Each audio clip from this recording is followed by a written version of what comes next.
सस्ता और समुचित इलाज के लिए गरीबों का रहनुमा मात्र एक हॉस्पिटल मैया। दैट इज सरप्राइजिंग कि इतने सारे अधिकारी इस बैठक में बैठे हुए थे, मगर उन्होंने इस बारे में कुछ भी मेंशन नहीं किया। आपने इस बात को लाया है। I will definitely take it to my attention and I will see what best can be done from the government side. निर्देशित किया गया है कि जो भी योजना कृषि पशुपालन सहकारिता विभाग से चलाई जा रही है उसमें विशेष ध्यान हमारे जो छोटे किसान हैं उनको मद्देनजर रखते हुए उन सभी योजनाओं का क्रियान्वयन किया जाए। ज़्यादा अहम है कि जो हमारे छोटे किसान हैं, जो हमारे छोटे किसान जो पशुपालन से जुड़े हुए हैं या कृषक से जुड़े हुए, वैसे लोगों को हम लोग योजनाओं का लाभ पहुंचा सकें। इसके अलावा तमाम अधिकारियों को निर्देशित किया गया है कि सप्ताह के 2 दिन वो फील्ड में रहे, फील्ड में जाके योजनाओं का धरातल पे क्या क्रियान्वयन हो रहा है उसका जांच करे और उसी अनुसार अपने रिपोर्ट को पेश करे। इसके अलावा देखिए, अधिकारी हैं, सच क्या है गलत क्या है ये तो मीडिया भी हमारे पास ला सकती है। तो जिस तरह से यहाँ पे एक सदस्य ने, आपके एक साथी ने जो नील गाय के बारे में मेरे तक बताया, मेरा इस जिला में आने जाना लगा रहेगा। आप लोगों से इस तरह से मेरा वार्तालाप, हमारा संवाद चलता रहेगा। मैं चाहूंगी कि जमीनी स्तर की जो भी सच्चाइयां हैं वो उसे आप मेरे तक जरूर लाने का काम करें। आपकी भी बहुत बड़ी भूमिका होने वाली है। मैम, पैक्स की अगर बात करें, अनाज खरीदने, धान खरीदने की बात करें तो और राज्यों में धान खरीदा जा चुका है, किसानों के पास पैसे आ चुके हैं, लेकिन अभी यहाँ प्रशासन के द्वारा मीटिंग टू मीटिंग ही हो रही है, इस पर कोई सुबुगाहट नहीं है। देखिए, इस साल हमारे यहाँ से थोड़ा विलम्ब हुआ है जिसका कारण चुनाव भी रहा, मगर 15 तारीख पहले से ही निर्धारित था। सभी चीज़ों को उसी अनुसार स्ट्रीमलाइन किया गया था और जैसे कि आज हम लोगों ने कहा था, आज 15 तारीख है, आज से सभी जगह धान अधिप्राप्ति शुरू कर दिया गया है। ये पहली बार नहीं है, पिछले बार भी देरी हुई थी। नहीं देखिए, अब तो चुनाव की वजह से नहीं, चुनाव की ही वजह से इस बार की देरी हुई है और इसी बार के बारे में हम आपको बतला सकते हैं। एक छोटी सी बात और मैं कहना चाहूँगा कि जो यहाँ पे पशुपालन कह लीजिए या डॉक्टर कह लीजिए, कुत्ता काटने की दवाई की इंजेक्शन नहीं होती आपकी हॉस्पिटल में, उसको क्या कहना चाहेंगे?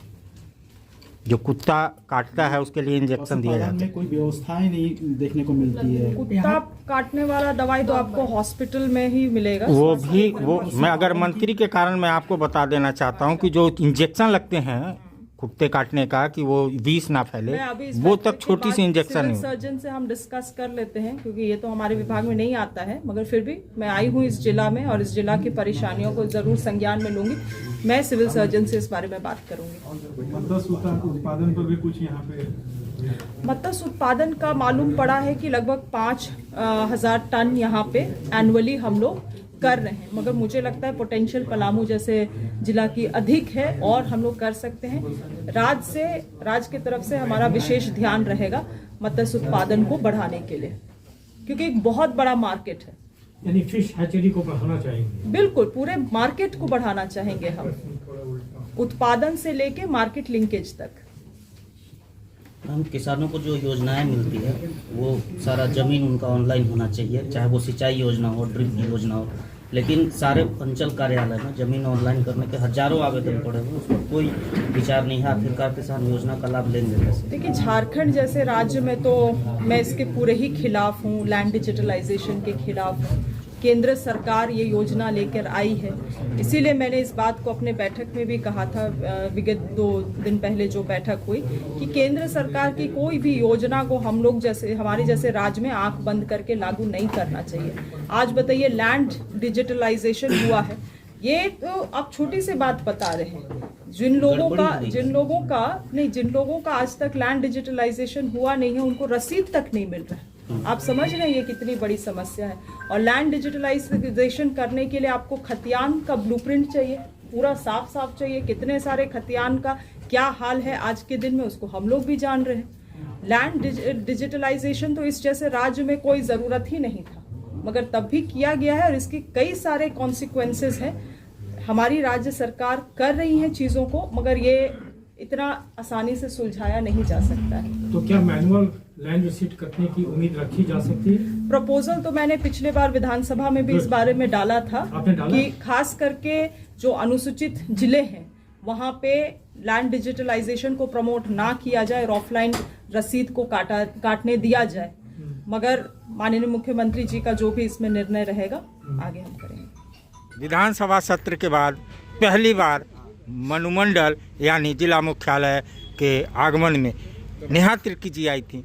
2 शब्द, क्योंकि जो व्यवस्थाएं अव्यवस्थित थी, क्या सुधार होगा? देखिए, अभी ये सरकार जो है सुधार के लिए ही हम लोग लगे हुए हैं और तमाम लोग सोच रहे हैं कि पूरा झारखंड सुधार हो, और उसी क्रम में पलामू प्रमंडल भी जो यहाँ त्रुटि है उसको हम लोग दूर करेंगे और उसमें लोग लगे हुए हैं। मैया सम्मान योजना 2500 रुपये आ नहीं रहा है लोगों के खाते में। ये बहुत जल्दी आ जाएगा।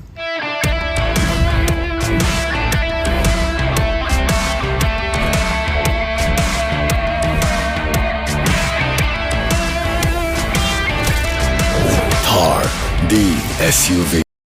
पशुपालन पदाधिकारी सह संग्रोध पदाधिकारी जिला पलामू आज माननीय कृषि पशुपालन मंत्री शिल्पी नेहा तिर्की जी के साथ परिसदन में एक विशेष बैठक हुई, जिसमें संबंधित सभी विभाग के लोग उपस्थित थे। मुझे भी इस बैठक में बैठने का अवसर मिला और अपनी बातों को उनके समक्ष रखने का अवसर मिला मुझे। मैंने अपने विभाग से संबंधित जो हम लोगों का सहयोगी विभाग है जिला गव्य विकास, उसमें 2 गाय की जो योजना है जिसमें 90% का लाभ हम लोगों के द्वारा दिया जाता है, उसमें वैसी विधवाओं को 90% का लाभ दिया जाता है जिनके पति का स्वर्गवास किसी महामारी से या किसी आपदा से या सड़क दुर्घटना से हुआ है, जिसके चलते बहुत सी विधवाओं को उनका लाभ नहीं मिल पाता है। मैंने माननीय मंत्री जी से इस बात के लिए आग्रह किया है कि वो सभी विधवाओं को इस योजना का लाभ दें, और उसने अपने तरफ से हामी भी भरी है।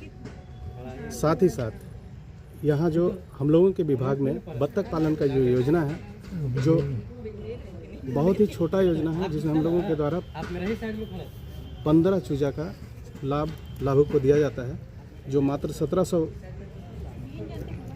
रुपये का योजना है, जिसमें फिलहाल 90% और 75% का अनुदान विभाग के द्वारा दिया जाता है। मैंने मैडम से कहा कि इस योजना को में कम से कम 50 बतख दिया जाए और बतख को रखने के लिए एक छोटा सा शेड बनाया जाए, और मनरेगा की तरफ से उसमें एक छोटा सा डोभा का भी प्रावधान किया जाए, तो योजना का आकार थोड़ा बड़ा हो जाएगा और लोग लाभ लेने से कतराते थे, उसमें लाभ लेने के लिए वो आगे आएंगे।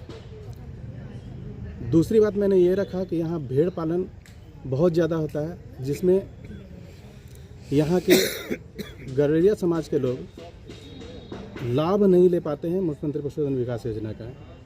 मैंने मैडम को इस बात से अवगत कराया है कि पलामू प्रमंडल में भेड़ पालन काफ़ी मात्रा में होता है। पिछला जो पशु जनगणना हुआ है उसमें लगभग 60,000 भेड़ की संख्या है। जो भेड़ से चलने वाले जो उद्योग धंधे हैं वो लगभग ठप होते जा रहे हैं। मैंने मैडम को इस बात से अवगत करा दिया। मैंने उनके पास निवेदन किया है कि यहाँ मुख्यमंत्री पशुधन विकास योजना में भेड़ पालन को भी जोड़ा जाए, ताकि यहाँ के जो गड़िया समाज के लोग हैं वो इस योजना का लाभ उठा सकें, और जिस तरह मुख्यमंत्री पशुधन विकास योजना में 90% और 75% का लाभ दिया जाता है वो इस योजना में भी दिया जाए। विभाग से की ओर से जो हम लोगों से पूछा गया उसमें मेरी तरफ से और भी बातों को रखा गया, जैसे किसानों को लाभ देने के लिए मेधा डेयरी का यहाँ है, जिसको मैडम की तरफ से बढ़ावा देने की बात हो रही है। तो अगर उसको बढ़ावा देने के लिए हम लोग यहाँ के किसानों के बीच में गव्य विकास विभाग की तरफ से जो पुरानी उसकी योजनाएं थी 10 गाय, 20 गाय, 50 गाय, 100 गाय, इस सब को भी फिर से पुनर्जीवित करके उसको भी चलाने का निवेदन हमारे द्वारा किया गया है। मैडम की तरफ से क्या आश्वासन मिला है? मैडम ने उसे अपने निजी सचिव को भी इस बात को कहा कि इसको आप नोट डाउन कर लीजिए और इसको हम लोग जल्द से जल्द यहाँ पे इस काम को शुरू करेंगे।